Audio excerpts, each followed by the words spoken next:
ရှင်ဒီကနေ့တင်ဆက်ပေးခြင်းတဲ့အကြောင်းအရာလေးကတော့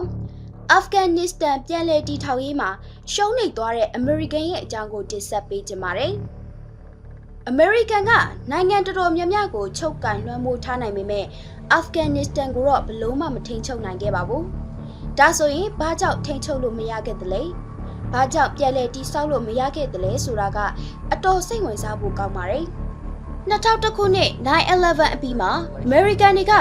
အာဖဂန်နစ္စတန်ကိုကျူးကျော်စစ်ဆင်နွှဲပြီးနောက်မှာအာဖဂန်နစ္စတန်ကပြိုကျပျက်စီးနေတဲ့အခြေခံဆောက်ဦးတွေကိုပြန်လည်တည်ဆောက်မယ်ဆိုပြီးအမေရိကန်ကမဟာဗျူဟာဆွဲခဲ့ပါတယ်။ဒီပြန်လည်တည်ဆောက်မဲ့တဲ့မှာအဓိကဗျူဟာကအာဖဂန်နစ္စတန်ရဲ့အကြီးမားဆုံးမြို့တော်တွေဖြစ်တဲ့ကာပူးနဲ့ကန်ဒါဟာတို့ကိုဆက်သွယ်ပေးမဲ့လမ်းပဲဖြစ်ပါတယ်။ဒီလိုပြန်လည်တည်ဆောက်တဲ့အခါမှာဒေါ်လာတန်း100ကျော်ကုန်ကျခဲ့ပြီးလူအသက်တွေရာနဲ့ချီပြီးဆုံးရှုံးခဲ့ရပါတယ်။ဒီလမ်းတွေကပြန်လည်တည်ဆောက်ဖို့လိုအပ်ခဲ့ပါတယ်။မဟုတ်ရင်ဘိုးဆိုးရပြိုလဲသွားမှာပါ။ဒါဆိုရင်ဒီလမ်းကဘယ်လောက်တောင်အရေးပါနေရတာလဲ။အမေရိကန်တွေဘယ်နေရာမှာမှားသွားခဲ့လဲဆိုတာကိုကြည့်ရအောင်။စစ်ပြီးနောက်ရဲတပ်ပတ်အကြာအမေရိကန်ကအာဖဂန်နစ္စတန်ကိုကျူးကျော်ပြီးအယ်ကိုင်ဒါကိုတိုက်ခိုက်ဖို့အစီအစဉ်ဆွဲခဲ့ကြပါတယ်။အဲ့ဒီချိန်တုန်းကတာလီဘန်တွေကအာဖဂန်ကိုခိုလုံခွင့်ပေးထားခဲ့တယ်လို့အာဖဂန်အစိုးရကိုပါထိန်းချုပ်ထားခဲ့ပါတယ်။ဒါပေမဲ့အမေရိကန်တွေကလည်းလာနေငယ်ကြတဲ့အခါမှာဒီအဖွဲ့တွေကိုကပ်ဘူးကနေနှင်ထုတ်နိုင်ခဲ့ပြီးတိုက်ခတ်ရေးနိုင်ငံရေးနဲ့ပြန်လည်တည်ဆောက်ရေးကိုဦးတည်သွားခဲ့ပါတယ်။ဒါပေမဲ့အာဖဂန်နစ္စတန်ကိုထိန်းချုပ်ဖို့နဲ့ပြန်လည်တည်ဆောက်ဖို့အတွက်အရန်ကိုခက်ခဲခဲ့ပါတယ်။ကပ်ဘူးကတောတောင်ထူထပ်ပြီးအများအပြားကြီးလက်ဒေသဖြစ်ပါတယ်။တိုင်းရင်းသားလူမျိုးစုံရှိပြီးဒေသခံလူထုကကိုယ်ပိုင်အုပ်ချုပ်ခွင့်နဲ့ထိန်းချုပ်ကြပါတယ်။2002ခုနှစ်မှာခင်းထားတဲ့လမ်းတွေကကီလိုမီတာ90ပဲရှိတာဆိုတော့ဒီရွအတွက်လမ်းချီနေအရန်ကိုဆိုးရွားခဲ့ပါတယ်။နှစ်60တုန်းကဆိုဗီယက်ယူနီယံကတစိမ့်တစ်ပိုင်းတိစောက်ပေးခဲ့ပေမဲ့ဆယ်စုနှစ်အကြာမှာစစ်ကြောင့်ပျက်စီးသွားခဲ့ပါတယ်။ဒီတော့အမေရိကန်က The Ring Road ကိုပြန်လည်တိစောက်ပေးခဲ့ပြီးအဲ့ဒီကနေဒေသတွေကိုထိန်းချုပ်ဖို့လုပ်ခဲ့ပါတယ်။ကပူးကနေကန်ဒါယာကိုဆက်ပေးမဲ့ Ring Road အတွက်အမေရိကန်နဲ့အခြားနိုင်ငံတွေကဒေါ်လာ 1.5 ဘီလီယံကိုအာမခံပေးခဲ့ပါတယ်။ဒီလန်ကအာဖဂန်နစ္စတန်ရဲ့အကြီးဆုံးမြို့တော်၄မြို့ကိုချိတ်ဆက်ပေးမှာပါ။လမ်းမဆက်သွယ်ရေးကောင်းသွားတဲ့အတွက်ပြည်သူတွေအတွက်စေဝါထောက်ပံ့မှုတွေကိုလျင်လျင်မြန်မြန်နဲ့ပံ့ပိုးပေးနိုင်မှာဖြစ်ပါတယ်။ဒါပေမဲ့အဲ့ဒီနောက်မှာတော့ US နဲ့ NATO စစ်တပ်တွေကအာဖဂန်နစ္စတန်ရဲ့အဓိကမြို့ကြီးတွေကြားမှာတွာလာလှုပ်ရှားရလွယ်ပြီးစစ်ဘက်ဆိုင်ရာထောက်ပံ့ပို့ဆောင်ရေးနဲ့စစ်ရေးလေ့ကျင့်မှုတွေကိုအရှိန်ဟုန်မြင့်လှုပ်ဆောင်သွားခဲ့ပါတယ်။ဒါမှတာလီဘန်တွေကိုပို့ပြီးထိန်းနိုင်မှာဖြစ်ပါတယ်။အာဖဂန်နစ္စတန်ရဲ့ဒီလမ်းတွေမှာတာလီဘန်တွေကထတောင်းကျမ်းနေပါတယ်။ဒီလမ်းတွေကနေပဲစီးပွားရေးလုပ်လို့ရမှာလေ။ဒီစီးပွားရေးတွေကနေပဲမျှော်လင့်ထားရတာ။ဒီမျှော်လင့်ချက်နဲ့ပဲအမှောင်ဝါဒတွေကိုခြေမုံပြရမယ်။ဒါပေမဲ့အမေရိကန်တွေရဲ့အလုပ်ကမပြီးသေးပါဘူး။2003ခုနှစ်မှာအမေရိကန်ကအီရတ်ကိုကျူးကျော်ဝင်ရောက်ခဲ့ပါတယ်။ဒီတော့အာဖဂန်နစ္စတန်အရေးက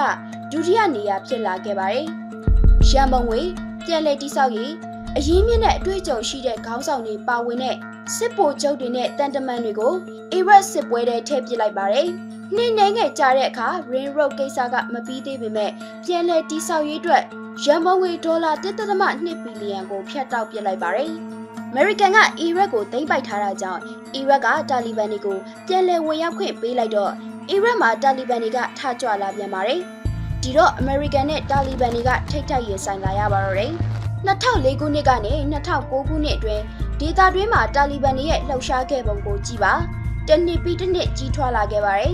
်သူတို့ရဲ့လှုပ်ရှားမှုကဘလို့အနက်ခံနေလဲဆိုတာသင်တွေ့ရမှာပါတာလီဘန်တွေကခြုံခိုတိုက်ခိုက်တာတွေလမ်းဘေးပုံချထားတာတွေဒဇာကန်ခေါ်တာတွေအမေရိကန်စစ်သားတွေနဲ့လမ်းဖောက်လုပ်သမားတွေကိုတပ်ပစ်ခဲ့ပါတယ်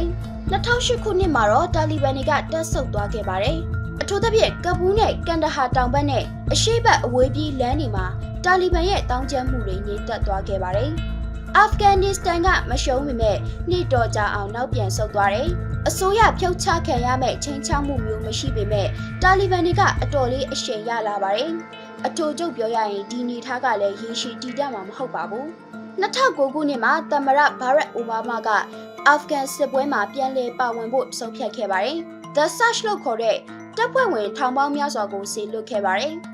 US နဲ့ NATO တို့ကတောင်ပိုင်းမှာအခြေအနေအချို့တိုးတက်အောင်ပြုလုပ်ခဲ့ပါတယ်။ဒါပေမဲ့တာလီဘန်တွေကို အလွယ်တကူအနိုင်ယူနိုင်မှာမဟုတ်ဘူးဆိုတာကိုမြန်မြန်ဆန်ဆန်သိလာခဲ့ပါတယ်။အာဖဂန်နစ္စတန်မှာတပ်ဖွဲ့ဝင်တွေများများချထားလေတာလီဘန်တွေရဲ့တိုက်ခိုက်မှုတွေများလေပါပဲ။စစ်တပ်နယ်မြေရှင်းလင်းရေးအတွက်ရုန်းကန်နေရချိန်မှာတာလီဘန်တွေကလမ်းပြင်သူတွေကိုတိုက်ခိုက်နေတာကြောင့်လမ်းတွေပြန်လည်တိစောက်ဖို့ဆိုတာလုံးဝမဖြစ်နိုင်ဖို့နှီးပါဖြစ်လာခဲ့ပါတယ်။ပျက်စီးရွနေတဲ့လုံခြုံရေးပတ်ဝန်းကျင်ကြောင့်ဒီအန်ရရှိဆုံး project ကိုကျွန်တော်တို့ကုမ္ပဏီကစ조사လှုပ်ဆောင်ခဲ့ပါတယ်။22ဦးသေဆုံးခဲ့ပါတယ်။52ဦးဒဏ်ရာရပြီးပျောက်ဆုံးသူ4ဦးရှိပါတယ်။ဒါကြောင့်စောက်လုပ်ရေးကုမ္ပဏီတွေကိုလုံခြုံရေးငှားရမ်းခိုင်းတဲ့အခါဘတ်ဂျက်ကအတော်လေးမြင့်တက်လာခဲ့ပါတယ်။ Coach ကနေ Fatika ကိုသွားမယ်ဆိုရင်လုံခြုံရေးအတွက်တမိုင်ကိုဒေါ်လာ9သန်းနီးပါးပေးရပါတယ်။ဒီလိုနဲ့18လအချိန်ကုန်သွားခဲ့ပါတယ်။ American သမ္မတဘာရက်အိုဘားမားကတပ်ဖွဲ့ဝင်တွေကိုပြန်လည်စတင်တော့မယ်လို့ကြေညာခဲ့ပါတယ်။ကနဦးရှော့ချပြီးတဲ့နောက်အာဖဂန်လုံခြုံရေးအင်အားကိုမြှင့်ဖို့အတွက်တပ်ဖွဲ့ဝင်တွေဆက်လက်ရောက်ရှိလာမှာဖြစ်တယ်။ကျွန်တော်တို့ရဲ့ mission ကတိုက်ခိုက်ရေးကနေပံ့ပိုးကူညီမှုစီကိုပြောင်းလဲသွားမှာဖြစ်ပါတယ်။ American တပ်တွေစုခွာသွားချိန်မှာတော့လန်နီအပါဝင်အခြေခံအဆောက်အဦစီမံကိန်းတွေကလက်ဟာသွားခဲ့ပါတယ်။2012ခုနှစ်မှာတော့ USAID အဖွဲ့ကလမ်းဖောက်ဖို့အတွက်ရန်ပုံငွေဖြတ်တောက်ခဲ့ပါတယ်။ American နဲ့မိတ်ဖက်နိုင်ငံတွေကအာဖဂန်နစ္စတန်က Ring Road အတွက်ဒေါ်လာ3ဘီလီယံသုံးစွဲပြီးသည့်တိုင်မပြီးဆုံးသေးပါဘူး။အာဖဂန်နစ္စတန်ကအကတိလိုက်စားမှုတွေရှိတာကြောင့်ဒေါ်လာဘီလီယံပေါင်းများစွာဆုံးရှုံးခဲ့ရတယ်လို့ကျွမ်းကျင်သူတွေကခန့်မှန်းခဲ့ကြပါတယ်။2015ခုနှစ်မှာနိုင်ငံတွင်းမှာ American တပ်ဖွဲ့ဝင်11000ခန့်ပဲရှိပြီးအဓိကမြို့ကြီးတွေမှာတော့တာလီဘန်တွေကအာဖဂန်နစ္စတန်ကိုပြန်လည်သိမ်းပိုက်နိုင်ခဲ့ပါတယ်။2018ခုနှစ်မှာတော့နိုင်ငံရဲ့တဝက်နီးပါးကိုထိန်းချုပ်သွားခဲ့ပါတယ်။ဒါက2001ခုနှစ်ကနဲ့ရှင်ရင်သူတို့ရဲ့နယ်မြေကပိုကျယ်လာခဲ့ပါတယ်။နောက်ပြီး Ring Road ကိစ္စမှာဆိုရင်လည်းလမ်းရဲ့20%ကပျက်စီးနေပြီး80%ကယိုယွင်းပျက်စီးနေပါတယ်။ဒီတော့ဘာကြောင့်လမ်းကအခုလိုဆိုးဆိုးရွားရွားပုံသဏ္ဍာန်ဖြစ်နေတယ်ဆိုတာကိုတွေးကြည့်လိုက်ပါ။2016ခုနှစ်စစ်ဆေးရေးအရာ American ကအာဖဂန်နစ္စတန်ကိုပြန်လည်တည်ဆောက်ရေးတတိယအခွင့်အရေးပေးဖို့လုံးဝမရှိတော့ပါဘူး။2019ခုနှစ်မှာသမ္မတထရန့်ကဒီနိုင်ငံတည်ဆောက်ရေးကနောက်တစ်ချိန်ထပ်မဖြစ်နိုင်တော့ဘူးလို့ယတိပြတ်ပြောခဲ့ပါတယ်။ Ring Road ကဆက်လက်ယိုယွင်းလာတာနဲ့မျှပြန်လည်တည်ဆောက်ဖို့ကို American ကကြိုးပမ်းတော့မှာမဟုတ်ပါဘူး။2016ခုနှစ်စည်ရင်းစစ်အစည်းအဝေးခန်းစာအရ